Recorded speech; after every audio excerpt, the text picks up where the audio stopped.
ప్రస్తుతం కురుస్తున్న వర్షాలతో నష్టపోయిన వారిని అన్ని విధాలా ఆదుకుంటామని, రైతులు అధైర్యపడాల్సిన అవసరం లేదని మంత్రులు స్పష్టం చేశారు. ధాన్యం తడిసినా, రంగు మారినా ప్రభుత్వం కొనుగోలు చేస్తుందని ప్రకటించారు. రాయలసీమతో పాటు ఉభయ గోదావరి జిల్లాల్లో చోటు చేసుకున్న పంట నష్టంపై మరో 2 రోజుల తర్వాత ఓ స్పష్టత వస్తుందని తెలిపారు. అకాల వర్షాలతో నష్టపోతున్న అన్ని వర్గాలను ఆదుకుంటామంటున్న మంత్రులు ప్రత్తిపాటి పుల్లారావు, చినరాజప్పతో మా ప్రతినిధి నారాయణప్ప ముఖాముఖి ఇప్పుడు చూద్దాం. లేకుండా కురుస్తున్న వర్షాలతో అటు రాయలసీమ ఇటు గోదావరి జిల్లాల్లో కూడా తీవ్ర పంట నష్టం వాటిల్తుంది. ఈ నేపథ్యంలో రాష్ట్ర ప్రభుత్వం రంగు మారిన ధాన్యాన్ని కానీ పూర్తిగా పాడైపోయిన ధాన్యాన్ని కొనుగోలు చేసేందుకు చర్యలు తీసుకుంది. మరోవైపు వరద బాధితులను ఆదుకునేందుకు వీలుగా పునరావాస కేంద్రాలు కూడా ఏర్పాటు చేస్తుంది. ఈ నేపథ్యంలో అటు రాయలసీమ జిల్లాలను అదేవిధంగా తూర్పుగోదావరి జిల్లాల్లో ప్రత్యేకంగా వ్యవసాయ శాఖ మంత్రి, హోంశాఖ మంత్రి పర్యటించి ఆయా ప్రాంతాల్లో ఉన్న పరిస్థితి తెలుసుకునేందుకు ముఖ్యమంత్రి ప్రత్యేకంగా నియమించారు.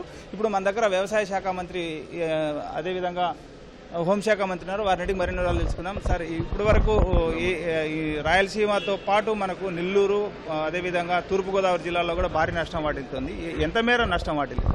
ఇప్పుడు ప్రధానంగా నెల్లూరు ఈస్ట్ వెస్ట్లో కూడా కొంత పార్ట్ ఈ వర్షాలకి ఒరిగిపోవటం, ఎందుకంటే పొట్ట మీదకి వచ్చి కోత టయానికి వచ్చింది కాబట్టి ఒక 25% ఏమో కోత కోయటం కూడా జరిగింది. కొంత మేరకు ధాన్యం వేసినటువంటి రైతులు నష్టపోయేటువంటి అవకాశం ఉంది. ఆ రైతులను ఆదుకోవాలి. ఎందుకంటే చంద్రబాబు గారి ప్రభుత్వం రైతు సంక్షేమ ప్రభుత్వం.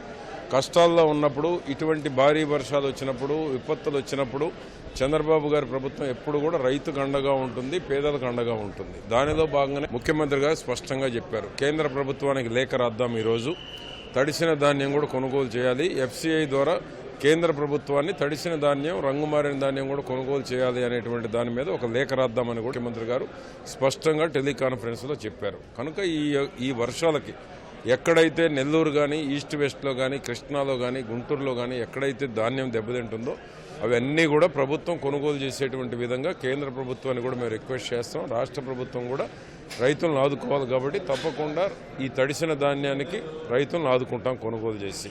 రెండవది, ఎక్కడైతే పంట నష్టం జరిగిందో, నెల్లూరులో 4 లక్షల ఎకరాలు అంటున్నారు, చిత్తూరులో ఒక 3,500 హెక్టార్లు అంటున్నారు. ఈ విధంగా ఎక్కడైతే ఇంకా ఇతర జిల్లాలు కడప కావచ్చు, ప్రకాశం కావచ్చు, గుంటూరు కావచ్చు, ఈస్ట్ వెస్ట్ కృష్ణాలో ఎక్కడైనా ఈ వర్షాలకు పంట నష్టం జరిగిందో ఆ పంట ఎన్యూమరేట్ చేస్తాం ఇంకా 2 రోజుల తర్వాత. ముందేమో పడిపోయిన ఇళ్ళు, గేదెలు, ఎక్కడైతే గొర్రెలు, మేకలు, ఎక్కడైతే ఎద్దులు ఎక్కడైతే చనిపోవడం జరిగిందో వాటిని ఎన్యూమరేట్ చేస్తున్నాం. ముందు ఫస్ట్ ఫేజ్లో వాటిని ఎన్యూమరేట్ చేసి, సెకండ్ ఫేజ్లో ఈ వర్షం ఆగిపోగానే పంట ఎన్యూమరేట్ చేసి రైతులు ఎవరైతే నష్టపోయారో వాళ్ళందరికీ కూడా ఇన్పుట్ సబ్సిడీ ఇస్తాం, పంట నష్టపరిహారం ఇస్తాము, రైతులను ఆదుకుంటాం. రబీ పంటకు కూడా ఇత్తనాలు కూడా 80% సబ్సిడీ మీద కూడా ఇస్తున్నాం. ముఖ్యమంత్రి గారు ఆదేశించడం కూడా జరిగింది. రబీ పంటని ఎంత మేరకు అవకాశం ఉంటే అంత మేరకు ఎక్స్పాండ్ చేసి రబీ పంట విస్తీర్ణం పెరిగేటువంటి దానికి కూడా ప్రభుత్వం చర్యలు తీసుకుంటుంది. అదేవిధంగా ఎక్కడైతే ఈ ట్యాంక్స్ బ్రీచెస్ అయినాయో, గండ్లు పడ్డాయో వాటన్నిటినీ యుద్ధ ప్రాతిపదికన గండ్లు పూడ్చేటువంటి కార్యక్రమం కూడా తీసుకున్నాం. అంటే మన దగ్గర హోంమంత్రి ఉన్నారని అడిగి మరిన్ని రోజులు తెలుసుకున్నాం. సార్, ఇప్పుడు పూర్తిగా రోడ్లు దెబ్బతిన్నాయి, అదేవిధంగా చాలా ప్రాణ నష్టం జరిగింది. ప్రభుత్వం నుంచి ఎలాంటి చర్యలు తీసుకుంటున్నాం? గౌరవ ముఖ్యమంత్రి గారు గత 4 రోజుల కూర్చున్న వర్షాలు ఉన్నాయి. రాయలసీమ ప్రాంతంలో 4 రోజులు స్టార్ట్ అయ్యింది. ఇప్పుడు కోస్టల్లో కూడా వర్షం స్టార్ట్ అయింది.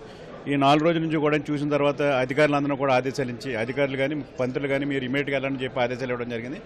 నిన్న ఈరోజు కూడా మంత్రులు అందరం వెళ్ళి ప్లేస్కి వెళ్ళి చూడటమే కాకుండా రివ్యూ కూడా పెట్టి పరిస్థితి అంతా కూడా సమీక్షించడం జరిగింది. ముఖ్యంగా ఈ ప్రాంతంలోకి అయితే, రాయలసీమ ప్రాంతంలోకి అయితే ఈ మంచి వర్షం మాత్రం చాలా మంచి ఉపయోగం.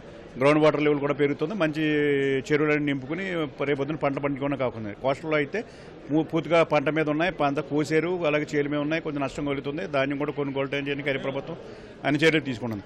మరి ఆ రాయలసీమ ప్రాంతానికి వచ్చేటప్పటికి చెరువులన్నీ కూడా కొంచెం డ్యామేజ్ అయినాయి, చెరువులు గొడ్డు పడ్డాయి. దాన్ని ఇమీడియట్గా పొట్టమని చెప్పి ఆదేశాలు ఇవ్వడం జరిగింది. రోడ్లు కూడా కట్ అయినాయి, ఆర్ఎన్బి రోడ్లు కానీ జిల్లా పరిషత్ రోడ్లు కూడా కట్ అయినాయి. దానికి కూడా ఇప్పుడు కలెక్టర్ రివ్యూలో ఇమీడియట్గా దీన్ని రిస్టోర్ చేయండి అని చెప్పి ఆదేశాలు. అలాగే ఎన్హెచ్ కూడా కొంత దెబ్బతింది, దాన్ని కూడా ఇమీడియట్గా యుద్ధ పథకం చేయవలసిన అవసరం, ఎందుకంటే ఎక్కడ ఇబ్బంది లేకుండా ప్రయాణికులకు ఇబ్బంది చేయవలసిన బాధ్యత మా మీద ఉంది. అలాగే ఏమైనా పశువులు చనిపోతే నష్టం, ఇల్లు కూలిపోతే నష్టం, ఇవన్నీ కూడా రివైజ్డ్ ఎస్టిమేట్ తోటి ఏదైనా ఇల్లు కూలిపోతే 50,000 ఇమ్మని చెప్పి, పార్టీ డ్యామేజ్ అయితే ఇంతమని చెప్పి ఆదేశాలు ఇవ్వడం జరిగింది. అన్నీ కూడా ఇంప్లిమెంట్ చేయడానికి, అలాగే నష్టపోయిన పంటలన్నీ కూడా ఇన్యూమరేషన్ చేసిన తర్వాత దానికి తప్పనిసరిగా ప్రభుత్వ పరంగా ఏం చర్యలు తీసుకోవాలి, ఎంత ఇవ్వాలి ఏంటన్నది అని కూడా గైడ్లైన్స్ ఇచ్చాం. ఆ గైడ్లైన్స్ ప్రకారం యూదు తరహా స్థాయిలో సహాయం అందిస్తామన్న అభిప్రాయం మంత్రులు వ్యక్తమవుతోంది. కెమెరామెన్ సుధాకర్తో వి నారాయణప్ప, ఈటీవీ న్యూస్, తిరుపతి.